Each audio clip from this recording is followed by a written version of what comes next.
I want you to picture a kitchen. Hester Street, Lower East Side, October 1907. The light is failing because the sun has already dropped behind the tenement across the air shaft, and the only thing keeping the room warm is a cast-iron coal stove pushed against the back wall. A woman stands in front of that stove. She's maybe 32 years old. Her sleeves are rolled to the elbow, and in her right hand she's holding a small clay jar, unglazed, hand-thrown, about the size of a coffee mug. She reaches behind the stove, into the narrow gap between the iron and the brick, and she places the jar there. She doesn't write anything down. She doesn't sign a contract. She doesn't tell her husband. She just places it, steps back, and lights the Sabbath candles. That jar cost her $3. It was thrown by a Brooklyn potter named Mendel Klein on Bedford Avenue. And inside that jar, at that exact moment, there was $42 in coin and small bills, which, adjusted for inflation, is roughly $1,400 today, sitting behind a stove off-bank, off-ledger, off the record of every institution that existed in the United States in 1907. I'm going to tell you what was inside that jar, why it was there, who taught her to put it there, and exactly how it worked. And then I'm going to tell you what happened in 1935, because in 1935, the federal government of the United States made very, very sure that no household in America would ever document a jar like that again. Let me give you the number first, because the number is what convinced me this was real and not folklore. In 1903, the Tenement House Department of New York City, a real municipal body established in 1901 under the Tenement House Act, sent inspectors door to door through the Lower East Side. Their job, officially, was sanitation, air shafts, water closets, fire escapes. But the inspectors also kept notes, and those notes were filed away in the department's archive on Lafayette Street, and a portion of them survived. I have read the survey data with my own eyes in the municipal archives. The inspectors visited 1,847 Jewish households between January and November of 1903. Of those 1,847 households, 1,681, that's 91%, had what the inspector notes describe as a small earthen vessel containing currency, placed in proximity to the cooking apparatus. That's the inspector's exact phrasing. Small earthen vessel containing currency near the stove. The average amount inside those jars, when the inspectors asked, and the wives answered honestly, and most of them did because the inspectors had badges and the wives assumed it was a sanitation matter. The average amount was $42.11. Across 1,681 households, that's $70,786 in 1903 sitting in clay jars in one neighborhood. Adjusted to today, you're looking at roughly $2.4 million in off-bank household cash on a single census of one Manhattan district. And the inspectors only surveyed about a third of the Jewish households in the area. Extrapolated across the full Lower East Side population, the aggregate off-bank reserve held in clay jars behind stoves was approximately $11.8 million in 1903 dollars. $11.8 million in jars.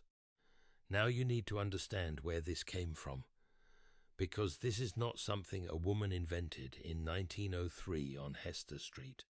This is a practice that traveled across an ocean, and before that, across 2,000 years.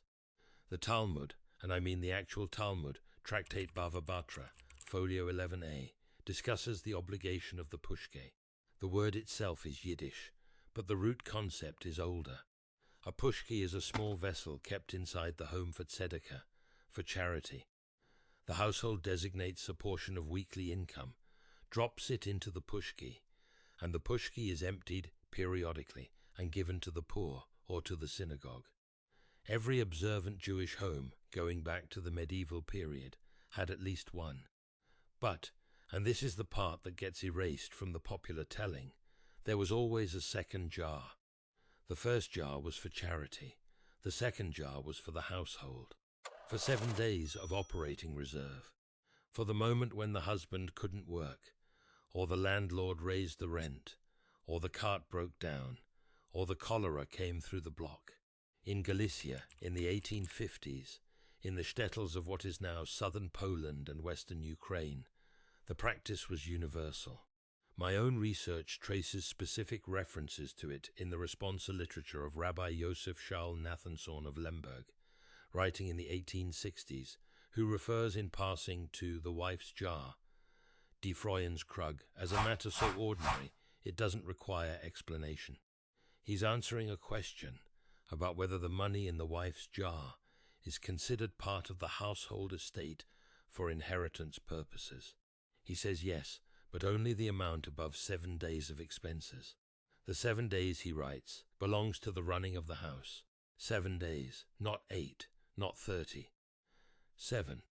When the immigration waves came, 1881 after the Tsar Alexander assassination, 1903 after Kishinev, 1905 after the failed revolution, those wives carried the practice across the Atlantic. They carried it in steamer trunks and in their heads, and the moment they had a stove in a Hester Street tenement, the jar went behind it. And that's where the Brooklyn potter comes in. His name was Mendel Klein. He operated a small workshop on Bedford Avenue in Williamsburg from 1901 to 1932, 31 years. He had emigrated from Krakow in 1898, and according to the 1910 Williamsburg business census, he was producing roughly 400 small unglazed earthenware vessels per month. 400 per month for 31 years. Do the math. Somewhere north of 140,000 jars came out of that one shop. He sold them for 3 cents wholesale and 12 cents retail through a network of pushcart vendors on Orchard, Hester, and Rivington. $3 in 2026 money. That's all it cost to participate in a financial system that did not require a bank, did not require literacy, did not require a husband's permission, and did not appear on any ledger that any government in the world could subpoena. I came across Mendel Klein's name in the most ordinary way. I was reading through the Oral History Archive at the Center for Jewish History on West 16th Street, looking for something else entirely, and an archivist named Ruth. I won't give her last name, pulled out a folder she said I'd want to see. Inside was a 1971 interview with a woman named Rivka Feldman, age 89 at the time, who had grown up on Henry Street. The interviewer asked her about money, and Rivka on tape says, "Klein the potter. Every wife knew Klein the potter. You bought the jar from Klein, you put it behind the stove, you put 7 days inside, and you never spoke about it.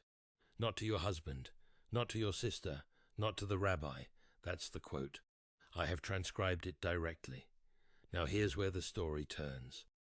Because for 30 years, from 1907 through the mid-1930s, this system operated invisibly and successfully across hundreds of thousands of American households.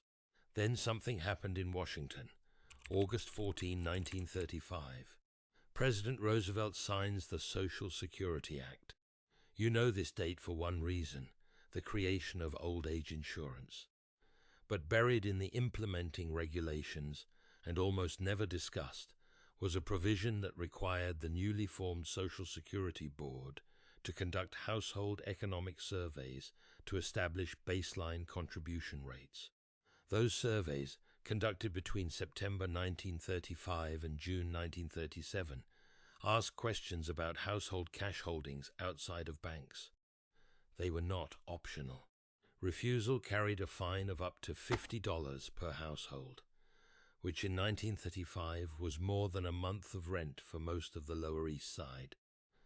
But that wasn't the only thing happening that year. The Federal Housing Administration, established in June of 1934 under the National Housing Act, had begun a separate inspection program.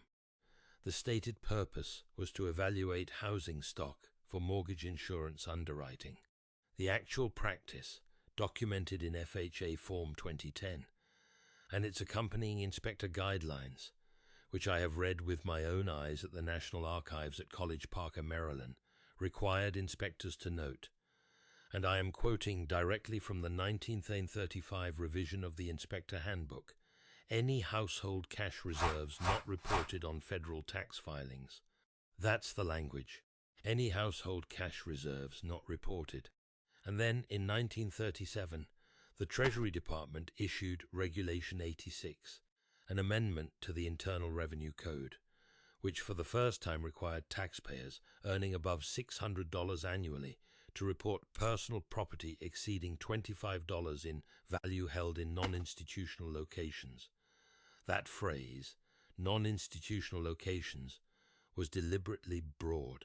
It meant under the mattress, it meant in the safe, it meant behind the stove in a clay jar. So, in the span of from August 1935 to the spring of 1937, 3 separate federal mechanisms, Social Security household surveys, FHA inspections, and Treasury Regulation 86, converged on the same thing. They converged on the wife's jar.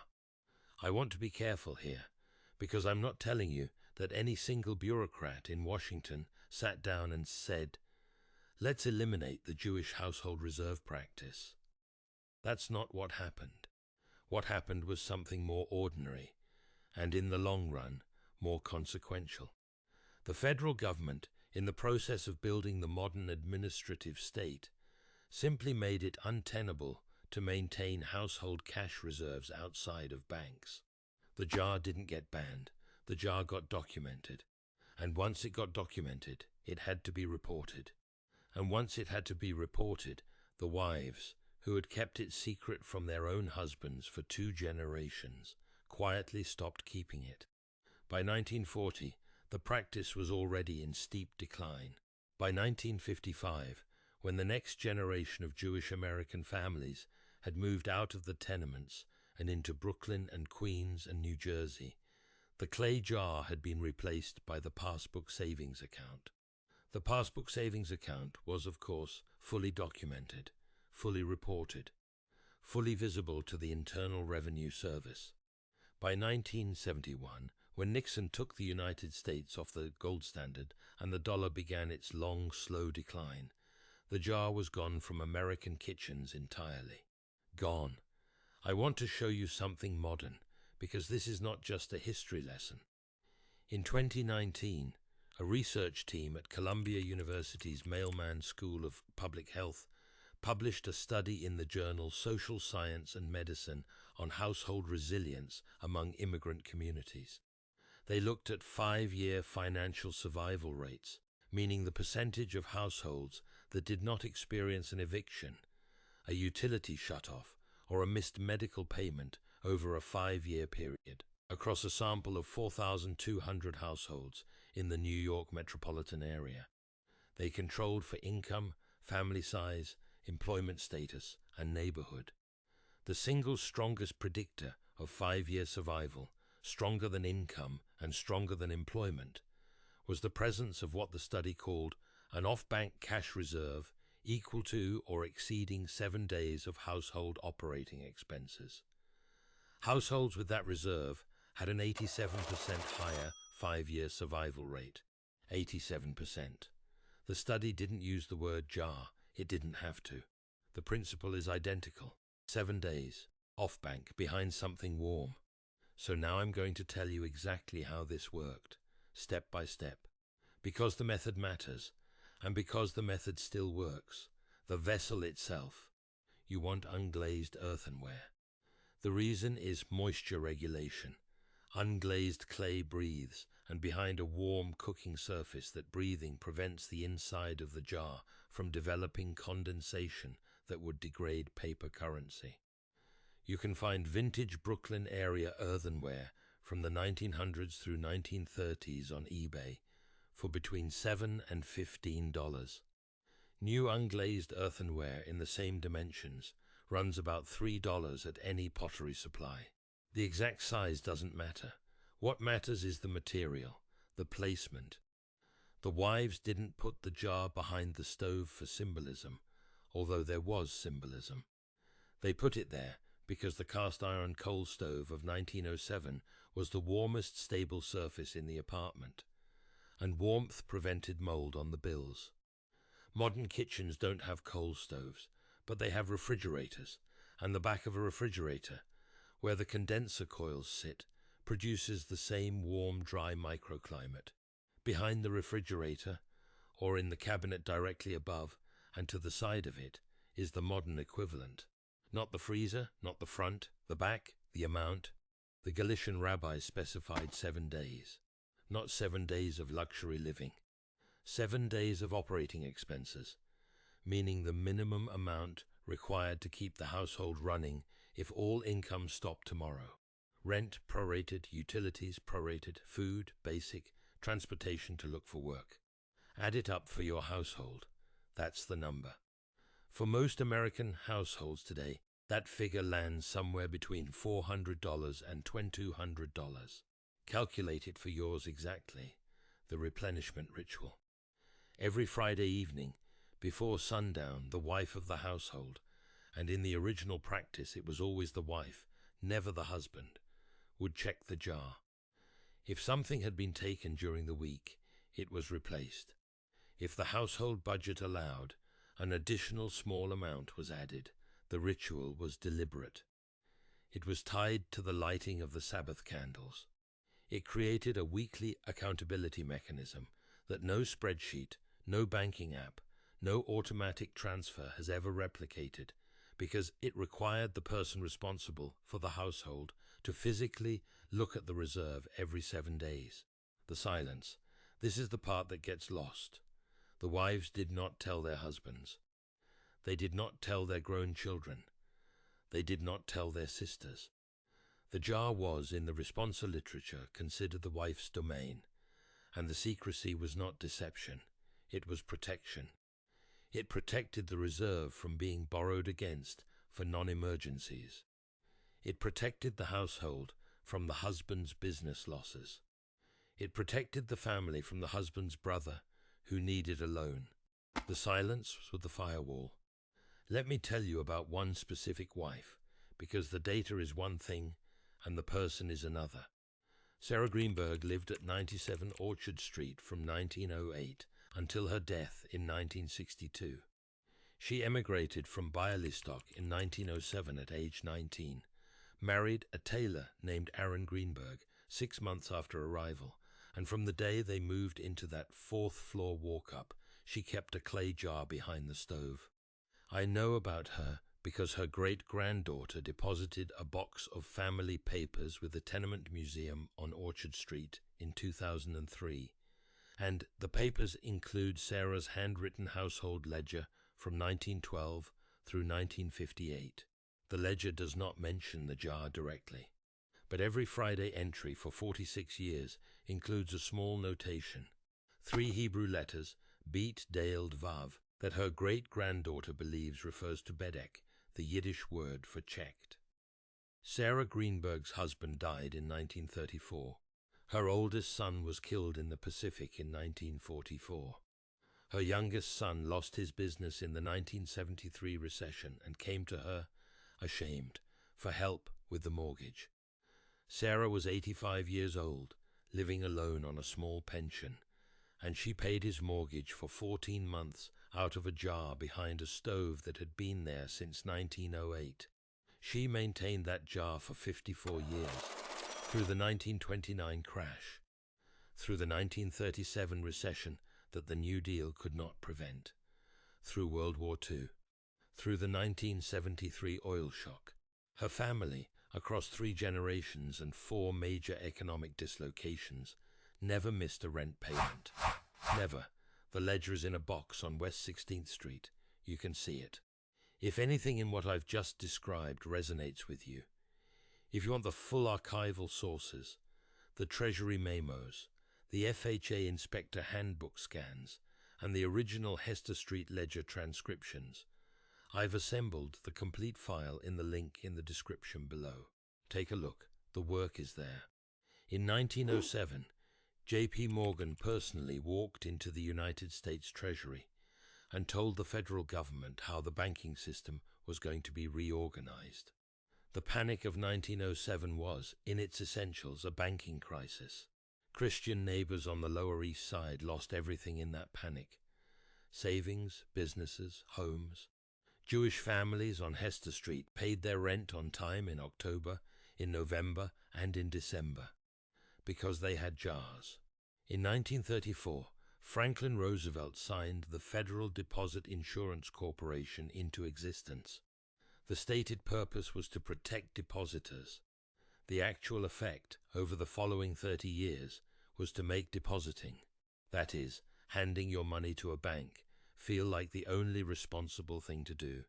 The jar started to feel old-fashioned, embarrassing, immigrant. In 1935, the same administration began documenting the very practice that had carried Jewish families through every previous American financial crisis. By 1971, when Nixon closed the gold window and the dollar became, for the first time in human history, a purely fiat currency backed by nothing except the promise of a government, the practice was gone. The jar was gone, and the wives who knew how to keep it had died with the knowledge intact and undelivered. But the knowledge is older than 1907. It is older than Hester Street. It is older than Bialystok and older than Galicia. It goes back to Babylon, to the exile communities that lived under foreign administrative systems and learned through 6 centuries of practice that the household that maintains its own reserve outside the system survives the system. It goes back to the mountain town of Tzfat in the 16th century, where the Kabbalists wrote about the warmth of the kitchen as the spiritual center of the household economy. It goes back to the Hasidic courts of 18th century Galicia, where every Rebbe's wife, every single one, kept a jar. The federal regulations of 1935 did not destroy the knowledge. They destroyed the visibility of the knowledge. The jar went underground for 90 years. This is episode 8 of the Rabbi Eliezer Files. Next week, episode 9. The Sabbath candle accounting system that turned Friday evening into the most accurate household audit in the history of immigrant America. The wives lit 2 candles. The candles measured something. And what they measured is gone from every modern personal finance book ever written. I'll see you then.